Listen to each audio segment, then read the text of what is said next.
O Eterno apareceu a Abraão junto aos carvalhos de Manre, enquanto ele estava sentado à entrada da sua tenda. Era a hora mais quente do dia. Ele olhou e viu 3 homens de pé. Então saiu apressado da tenda e curvou-se diante deles. Ele pediu: Senhor, se te agradar, fique um pouco com o teu servo. Vou providenciar um pouco de água para que possas lavar os pés. Também vou providenciar comida e um lugar para descansares, já que teu caminho passou por mim. Eles responderam: Ótimo, faça isso. Abraão correu para dentro da tenda e disse a Sara: Depressa, pegue 3 xícaras da nossa melhor farinha e faça alguns pães. Depois, ele correu até o curral e escolheu um novilho gordo, de excelente qualidade, e o entregou a um dos empregados, que o preparou. Em seguida, trouxe coalhada e leite para acompanhar o novilho assado, pôs a refeição diante dos homens e ficou debaixo da árvore enquanto eles comiam. Os homens perguntaram: Onde está Sara, sua mulher?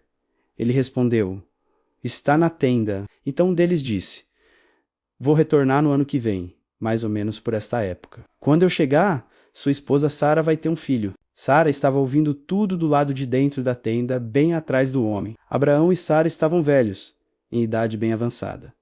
Sara tinha passado havia muito da época de ter filhos. Então ela riu consigo mesma e disse: Uma velha como eu ficar grávida e com um marido velho como esse. Mas o Eterno disse a Abraão: Por que Sara riu? Pois ela disse: Eu ter um bebê? Uma velha como eu? Por acaso existe alguma coisa difícil demais para o Eterno? Eu voltarei no ano que vem, por esta mesma época, e Sara terá um bebê. Sara ficou com medo e mentiu para ele: Eu não ri, não. Mas ele disse: Sim, você riu, sim. Os homens se levantaram para ir embora e começaram a caminhar na direção de Sodoma. Abraão os acompanhou para se despedir deles. Então o Eterno disse: Seria justo esconder de Abraão o que estou para fazer? Ele vai se tornar uma nação grande e forte, e todas as nações do mundo serão abençoadas por meio dele. Eu o escolhi para que ele ensine seus filhos e sua futura família a andar nos caminhos do Eterno, a serem bons, generosos e justos, para que o Eterno possa cumprir o que prometeu a ele. O Eterno prosseguiu: Os gritos das vítimas em Sodoma e Gomorra são de ensurdecer. O pecado dessas cidades é gigantesco. Descerei para ver eu mesmo se o que eles estão fazendo é tão mal quanto parece. Então vou saber. Os homens dirigiram-se para Sodoma, mas Abraão ficou no caminho do Eterno, impedindo a passagem. Então Abraão o enfrentou e questionou: Estás falando sério? Estás mesmo planejando eliminar as pessoas boas junto com as más? E se houver 50 pessoas decentes na cidade, vai juntar os bons com os maus e te livrar de todos. Não pouparias a cidade por causa desses 50 inocentes? Não acredito que farias isto, matar os bons com os maus, como se não houvesse diferença entre eles. Será que o juiz de toda a terra não sabe julgar com justiça? O Eterno respondeu: Se eu encontrar 50 pessoas decentes em Sodoma, pouparei a cidade inteira por causa delas. Abraão tornou a dizer: Eu, um simples mortal, feito de um punhado de pó da terra. Atrevo-me a abrir a boca e ainda perguntar ao meu Senhor: E se faltarem 5 para completar os 50? Destruirás a cidade por causa dos 5 que faltam? Ele respondeu: Não a destruirei se houver ali 45 pessoas decentes. Abraão insistiu: E se encontrares apenas 40? Também não vou destruir a cidade por causa dos 40. Abraão continuou: Senhor, não te irrites comigo, mas se encontrares apenas 30? Se encontrar 30, não destruo a cidade. Abraão não desistiu. Senhor, sei que estou abusando da tua paciência, mas e se houver apenas 20? Não a destruirei por causa dos 20.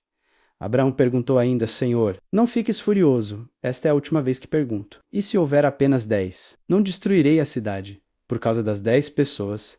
O Eterno encerrou a conversa com Abraão e se retirou. Abraão foi para casa. Os 2 anjos chegaram a Sodoma no início da noite. Ló estava sentado à entrada da cidade. Ele viu os recém-chegados e levantou-se para recebê-los. Curvou-se diante deles e implorou: Por favor, amigos, venham para minha casa e passem ali a noite. Vocês poderão se lavar e poderão se levantar cedo e seguir caminho descansados. Eles disseram: Não, dormiremos na rua. Mas ele insistiu. Não aceitaria um não como resposta. Eles então concordaram e foram para a casa dele. Ló preparou uma refeição quente e eles comeram antes que os hóspedes se recolhessem. Os homens de toda a cidade, jovens e velhos, se aglomeraram em torno da casa, vindo de todos os lados, e os encurralaram ali. Então gritaram para Ló: Onde estão os homens que vão passar a noite aí na sua casa? Traga-os para fora, queremos nos divertir com eles. Ló foi para o lado de fora, manteve-se à frente da porta e suplicou: Por favor, irmãos, não sejam maus. Olhem, tenho 2 filhas virgens. Vou trazê-las para fora e vocês poderão se satisfazer com elas. Mas não encostem a mão nestes homens, pois são meus convidados. Mas eles responderam: Caia fora. Você chegou aqui, nem sabemos direito de onde, e já quer nos dizer como devemos viver? Pois vamos fazer com você pior do que com eles. E partiram para cima de Ló, determinados a arrombar a porta. Mas os 2 homens alcançaram Ló, puxaram-no para dentro da casa e trancaram a porta. Em seguida, atingiram com cegueira os homens que estavam tentando entrar. Tanto os que encabeçavam o grupo, quanto os que seguiam ficaram tateando no escuro. Os 2 homens disseram a Ló: Há algum outro parente seu aqui? Filho, filha, alguma pessoa na cidade? Tire-os daqui agora mesmo. Vamos destruir este lugar. O clamor das vítimas dirigido ao Eterno é ensurdecedor, e fomos enviados para varrer este lugar da face da terra. Ló saiu e avisou o noivo de cada uma de suas filhas: Saiam deste lugar. O Eterno vai destruir a cidade. Mas seus futuros genros não o levaram a sério. Ao amanhecer, os anjos começaram a apressar Ló. Depressa, pegue sua mulher e suas filhas e saia daqui antes que seja tarde, antes que você acabe sendo castigado com a cidade. Ló estava demorando demais. Então os homens agarraram Ló, sua mulher e suas filhas pelo braço e os puxaram para um lugar seguro fora da cidade. O Eterno foi misericordioso com eles. Já do lado de fora da cidade, os anjos disseram a Ló: Agora corram, e cada um salve a sua vida. Não olhem para trás. Não parem em nenhum lugar da planície, mas corram para os montes, para que não sejam destruídos. Mas Ló reclamou: Senhores, não podem estar falando sério. Reconheço que foram bons comigo e me fizeram um enorme favor, salvando a minha vida, mas não posso correr para os montes. Coisas terríveis podem acontecer comigo nos montes. Posso até morrer.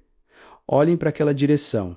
Aquela cidade não fica longe. Ela é pequena e nada poderá me acontecer ali. Permitam que eu fuja para lá e salve a minha vida. É só uma área aberta à beira da estrada. Tudo bem, Ló, já que você insiste, siga por esse caminho. Não vou destruir a cidade que você me mostrou. Mas não demore. Corra para lá. Não vou poder fazer nada antes que você chegue lá. Por isso, a cidade foi chamada Zoar, que significa cidade pequena. Quando Ló chegou a Zoar, o sol já estava alto no céu. Então, o Eterno fez chover fogo e enxofre sobre Sodoma e Gomorra. Um rio de lava correu desde o céu, enviado pelo Eterno, e destruiu as cidades e toda a planície, matando todos os seus habitantes e o que crescia na terra. Mas a mulher de Ló olhou para trás e transformou-se numa coluna de sal. Abraão levantou-se bem cedo na manhã seguinte e seguiu para o lugar em que havia se encontrado com o Eterno. Pouco antes, ele olhou para Sodoma e Gomorra, observando toda a planície, e viu apenas a fumaça que subia da terra, como se saísse de uma fornalha. E foi isto que aconteceu.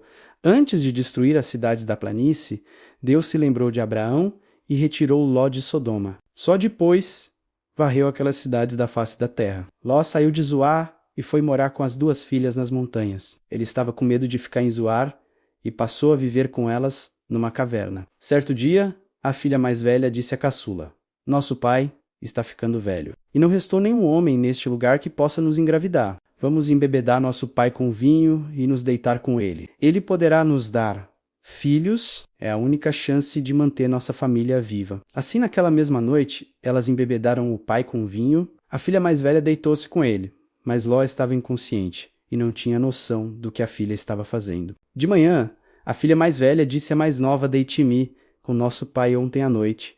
Hoje será sua vez. Vamos embebedá-lo de novo e você se deita com ele. Ele dará filhos a nós 2 e poderemos manter a linhagem da nossa família. De novo, naquela noite elas embebedaram o pai e a caçula deitou-se com ele. Também, dessa vez, ele estava inconsciente e não tinha noção do que a filha estava fazendo. As 2 irmãs ficaram grávidas de Ló, o próprio pai. A mais velha teve um filho e deu a ele o nome de Moabe, antepassado dos moabitas de hoje. A caçula teve um filho e deu a ele o nome de Ben-Ami, antepassado dos amonitas de hoje. Abraão partiu dali e foi para o sul, na direção do Neguebe, e estabeleço-se entre Cádiz e Sur, acampado em Gerar. Abraão disse ao povo, referindo-se a Sara: ela é minha irmã. Então Abimeleque, rei de Gerá, mandou buscar Sara.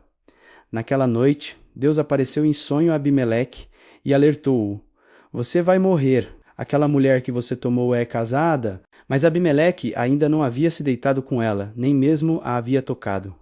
Ele respondeu: Senhor, vais matar um inocente? Por acaso ele não me disse: ela é minha irmã? E ela mesma não me disse: ele é meu irmão? Eu não tinha a menor ideia de que estava fazendo alguma coisa errada. E Deus, ainda no sonho, disse a ele: claro, sei que suas intenções são puras. Foi por isso que não deixei que você pecasse contra mim. Eu impedi que você se deitasse com ela. Agora, devolva ao homem a mulher dele. Ele é profeta e vai orar por você e interceder por sua vida. Se não a devolver, saiba que nem você nem ninguém de sua família escapará da morte. Abimeleque levantou-se bem cedo naquela manhã, convocou todo o seu pessoal e contou a história a eles, sem esconder nada. Eles ficaram chocados. Em seguida, Abimeleque chamou Abraão e o questionou: o que é isso que você nos fez? Alguma vez fiz algo que o desagradasse, para que você trouxesse tamanha afronta sobre mim e sobre meu reino? O que você fez é inadmissível. E Abimeleque prosseguiu: o que você tinha na cabeça quando fez isso? Abraão disse: pensei que aqui não havia temor de Deus e que me matariam para ficar com minha esposa. Além disso, para dizer a verdade, ela é minha irmã por parte de pai. Quando Deus me fez sair como peregrino da casa de meu pai, eu disse a ela: por favor, sempre que chegarmos a qualquer lugar, diga às pessoas que sou seu irmão. Abimeleque devolveu Sara a Abraão com um presente: ovelhas, gado e escravos, homens e mulheres. Também disse a ele: minha terra está à sua disposição. Fique morando onde achar melhor. E disse a Sara: dei 1000 peças de prata para seu irmão. Isso livra você de qualquer acusação aos olhos do mundo. É minha forma de reparar a ofensa feita a você. Depois disso, Abraão orou a Deus e ele curou Abimeleque, sua esposa e suas escravas. Elas passaram a gerar filhos outra vez, pois por causa de Sara, esposa de Abraão, o Eterno havia deixado estéreis todas as mulheres da família de Abimeleque.